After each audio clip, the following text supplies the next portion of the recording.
ಸಮಯದಲ್ಲಿ ಅವರು ಮನೆ ಕೊಟ್ಟಿದ್ರು ನಾವು ಏನಂದ್ರೆ ನಮ್ಮ 50ನೇ ವರ್ಷಾಚರಣೆ ನಡೀತಾ ಇದೆ ಕರ್ನಾಟಕ ನಾಮಕರಣ ಆಗಿ. ಆ ಸವಿ ನೆನಪಿನಲ್ಲಿ ತಾಯಿ ಭುವನೇಶ್ವರಿಯ ಪ್ರತಿಮೆ ಸ್ಥಾಪನೆ ಮಾಡೋದ್ರಿಂದ ಮನವಿ ಕೊಟ್ಟಿದ್ದೀವಿ ಮುಖ್ಯಮಂತ್ರಿಗಳಿಗೆ. ರಾಜ್ಯ ಸರ್ಕಾರ ಈಗಾಗಲೇ ಬೆಂಗಳೂರು ವಿಧಾನಸೌಧದ ಆವರಣದಲ್ಲಿ ತಾಯಿ ಭುವನೇಶ್ವರಿಯ ಪ್ರತಿಮೆಯನ್ನು ಸ್ಥಾಪನೆ ಮಾಡಿದ್ದಾರೆ. ಈಗ ಮುಗಿಯುವ ಹಂತಕ್ಕೆ ಬಂದಿರ್ತದೆ. ಪ್ರಮುಖವಾಗಿ ನಮ್ಮ ಬೇಡಿಕೆ ಏನಂದ್ರೆ ಈ ಒಂದು ಸವಿ ನೆನಪಿನಲ್ಲಿ ಏನು ಬೆಂಗಳೂರ ಮಾಡಿದ್ರಲ್ಲ ಅದೇ ರೀತಿ ತಾಯಿ ಭುವನೇಶ್ವರಿಯ ಪ್ರತಿಮೆಯನ್ನು, ಕರ್ನಾಟಕ ಮಾತೆ ತಾಯಿ ಭುವನೇಶ್ವರಿಯ ಪ್ರತಿಮೆಯನ್ನು ಬೆಳಗಾವಿಯ ಸುವರ್ಣಸೌಧದ ಪ್ರವೇಶ ದ್ವಾರದಲ್ಲಿ ಇಲ್ಲಿ ತಾವು ನೋಡ್ಬೋದು. ಇದೇನು ಮನೆ ಕೊಟ್ಟಿದ್ದವರಿಗೆ ಪ್ರವೇಶ ದ್ವಾರದಲ್ಲಿ ಮಾಡುವ ಮುಖಾಂತರ ಏನು ಭುವನೇಶ್ವರಿಗೆ ಒಂದು ಗೌರವ ಕೊಡ್ತಕ್ಕಂಥ ಕೆಲಸ ರಾಜ್ಯ ಸರ್ಕಾರ ಮಾಡಬೇಕು. ಆಮೇಲೆ ತಮಗೆಲ್ಲ ತಿಳಿದ ಹಾಗೆ ಈಗಾಗಲೇ ಹಿಂದಿನ ಸರ್ಕಾರ ಅಲ್ಲಿ ಬೀರಾಣಿ ಕಿತ್ತೂರು ಚೆನ್ನಮ್ಮ, ಆಮೇಲೆ ಸಂಗೊಳ್ಳಿ ರಾಯಣ್ಣವರ ಹಾಗೂ ಬಾಬಾ ಸಾಹೇಬ್ ಅಂಬೇಡ್ಕರ್ ಅವರ ಪ್ರತಿಮೆಯನ್ನು ಸ್ಥಾಪನೆ ಮಾಡಿದ್ದದ. ಅವು ಅತಿ ಚಿಕ್ಕದಾಗಿ ಮೇಲ್ಗಡೆ ಇದೆ, ಯಾರಿಗೂ ಕಾಣೋಲ್ಲ ಆ ರೀತಿಯಲ್ಲ. ನಮ್ಮ ಇದಕ್ಕೆ ಯಾಕೆ ನಾವು ಒತ್ತು ಕೊಡ್ತೇವೆ ಅಂದ್ರೆ ನಾವು ನೋಡ್ಬೋದು ಬೆಂಗಳೂರಲ್ಲಿ 108 ಅಡಿಯ ಕೆಂಪೇಗೌಡರ ಕಂಚಿನ ಪ್ರತಿಮೆ ಇದೆ, ಅಲ್ಲಿ ಮಾಡಿದ್ದಾರೆ. ಆಮೇಲೆ ಬಸವ ಕಲ್ಯಾಣದಲ್ಲಿ ಜಗಜ್ಯೋತಿ ಬಸವೇಶ್ವರ ಪ್ರತಿಮೆ ಇದೆ. ನಾವು ಒತ್ತಾಯ ಯಾಕೆ ಮಾಡ್ತೇವೆ ಅಂದ್ರೆ ತಾಯಿ ಭುವನೇಶ್ವರಿ ಕರ್ನಾಟಕದ ಕನ್ನಡಿಗರ ಕುಲದೇವತೆ, ಇದನ್ನು ಬಿಂಬಿಸಬೇಕಾಗಿರ್ತದೆ. ನಾವೆಲ್ಲರೂ ಕರ್ನಾಟಕ ಜನತೆ ನಾವೆಲ್ಲ ಒಂದೇ ಅಂತಕ್ಕಂಥ ಒಂದು ಘೋಷಣೆ ಆಗಬೇಕಾಗಿರ್ತದೆ.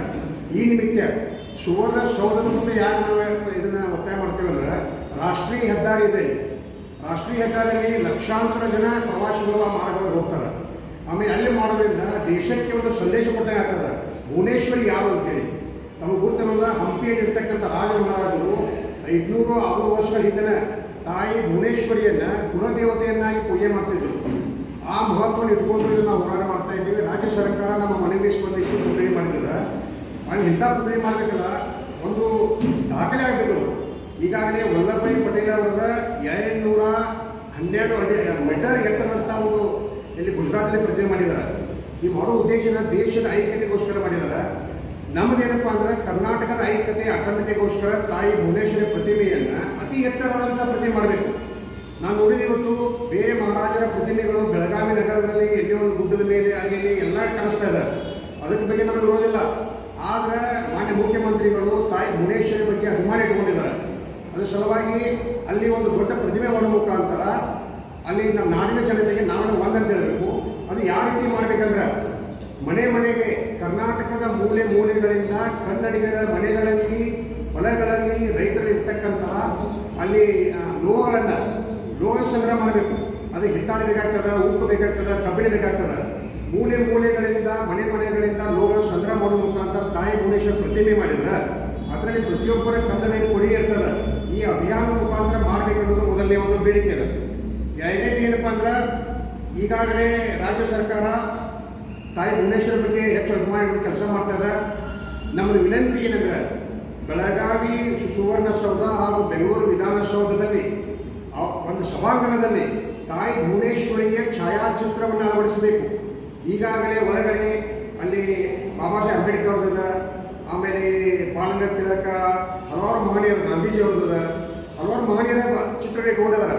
ಅಲ್ಲಿ ಭುವನೇಶ್ವರಿಯನ್ನು ಭಾವಚಿತ್ರ ಇಡುವ ಮುಖಾಂತರ ಕರ್ನಾಟಕದ ಕನ್ನಡ ಏಕತೆಯ ಘೋಷಣೆಯನ್ನು ಸರ್ಕಾರ ಮಾಡುವ ಸಲುವಾಗಿ ಈ ಒಂದು ವಿಧಾನಸಭಾ ಸಮಯದಲ್ಲಿ ತಾಯಿ ಭುವನೇಶ್ವರ ಒಂದು ಭಾವಚಿತ್ರವನ್ನು ಅಲ್ಲಿ ಬಿಡುಗಡೆ ಮಾಡೋಕ್ಕೆ ವಿನಂತಿ ಮಾಡ್ತಾ ಇದ್ದೀವಿ. ಇನ್ನೊಂದೇನಪ್ಪ ಅಂದ್ರೆ ಈಗಾಗಲೇ ಸರ್ಕಾರಿ ಕಚೇರಿಗಳಲ್ಲಿ ಎಲ್ಲ ಮಹನೀಯರ ಫೋಟೋಗಳನ್ನು ಅಳವಡಿಸಿ ಒಂದು ಸರ್ಕಾರಿ ಕಚೇರಿ ಗೌರವ ಕೊಡ್ತಾ ಇದ್ದಾರೆ. ಅದೊಂದು ಹೆಮ್ಮೆಯ ವಿಷಯ ಇದೆ.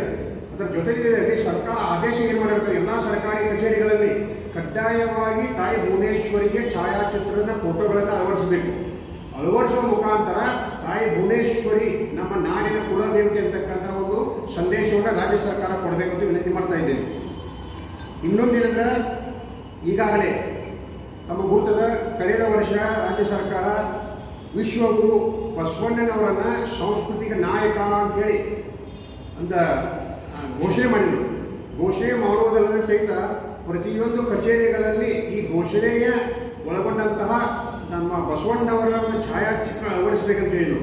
ಅದೇ ರೀತಿ ಎಲ್ಲ ಸರ್ಕಾರಿ ಕಚೇರಿಗಳಲ್ಲಿ ಜಗಜ್ಯೋತಿ ಬಸವಣ್ಣ ಇವರನ್ನು ಸಂಸ್ಕೃತಿ ನಾಯಕ ಅಂತಕ್ಕಂಥ ಸ್ಲೋಗನ್ ನುಡಿಮುತ್ತಿನ ಮುಖಾಂತರ ಮಾಡಿದ್ದಾರೆ. ನಮ್ಮ ಈ ಥರ ಸರ್ಕಾರಕ್ಕೆ ಒಂದು ಒತ್ತಾಯ ಏನಂದ್ರೆ ಅದೇ ರೀತಿ ನಮ್ಮ ತಾಯಿ ಭುವನೇಶ್ವರಿಯನ್ನ ಕರ್ನಾಟಕದ ಕನ್ನಡ ಮಾತೆಯನ್ನ ಭುವನೇಶ್ವರಿಯನ್ನ ಕರ್ನಾಟಕ ಮಾತೆ ಅಂತ ಹೇಳಿ ಘೋಷಣೆ ಮಾಡಬೇಕು. ತಮಗೆ ಗೊತ್ತದ ಅದು ಯಾವ ರೀತಿ ಆಗಬೇಕಂದ್ರೆ ನಾಡೆ ದೇವಿ ಭುವನೇಶ್ವರಿ ಕರ್ನಾಟಕ ಮಾತೆ ಅಂತಕ್ಕಂಥ ಒಂದು ಘೋಷವಾಕ್ಯದೊಂದಿಗೆ ರಾಜ್ಯ ಸರ್ಕಾರ ಈ ಒಂದು ತಾಯಿ ಭುವನೇಶ್ವರಿಯ ಒಂದು ಛಾಯಾಚಿತ್ರವನ್ನ ಅಲ್ಲಿ ಅಳವಡಿಸುವಂತ ಕೆಲಸ ಮಾಡಬೇಕು. ಈ ರೀತಿ ಮಾಡುವ ಮುಖಾಂತರ ಸರ್ಕಾರಿ ಮಟ್ಟದಲ್ಲಿ ಸಹಿತ ಗೌರವ ಸಿಗ್ತದೆ. ವಿಧಾನಸೌಧದ ಒಳಗಡೆ ತಾಯಿ ಭುವನೇಶ್ವರಿ ಛಾಯಾಚಿತ್ರ ಹಾಕುವುದಲ್ಲದೆ ಈ ರೀತಿ ಘೋಷಣೆ ಮಾಡಬೇಕಂತ ಹೇಳಿದ್ರೆ ಅದು ಅಲ್ಲ ಸಹಿತ. ಈಗ ನಾವು ನೋಡಬಹುದು, ಪ್ರತಿಯೊಂದು ಕರ್ನಾಟಕ ರಾಜ್ಯದಲ್ಲಿರ್ತಕ್ಕಂಥ ತಾಲೂಕಾ ಕಚೇರಿಗಳು, ಆಮೇಲೆ ತಾಲೂಕಾ ಆಡಳಿತ ಕಚೇರಿ ಇರ್ಬೋದು, ಜಿಲ್ಲಾ ಆಡಳಿತ ಕಚೇರಿ ಇರ್ಬೋದು, ನಾವೇನು ಮಿನಿಸೋಲ್ ಅಂತ ಕರಿತಾ ಇದ್ದೇವಲ್ಲ, ಎಲ್ಲ ಕಡೆ ಕರ್ನಾಟಕ ರಾಜ್ಯದಂಥ ಒಳ್ಳೆ ಕಟ್ಟಡಗಳಿದಾವೆ. ಆ ಕಟ್ಟಡಗಳ ಮುಂದೆ ಕಡ್ಡಾಯವಾಗಿ ತಾಯಿ ಭುವನೇಶ್ವರಿ ಪ್ರತಿಮೆಯನ್ನ ಹಾಕ್ತಕ್ಕಂಥ ಕೆಲಸ ಮಾಡಬೇಕು.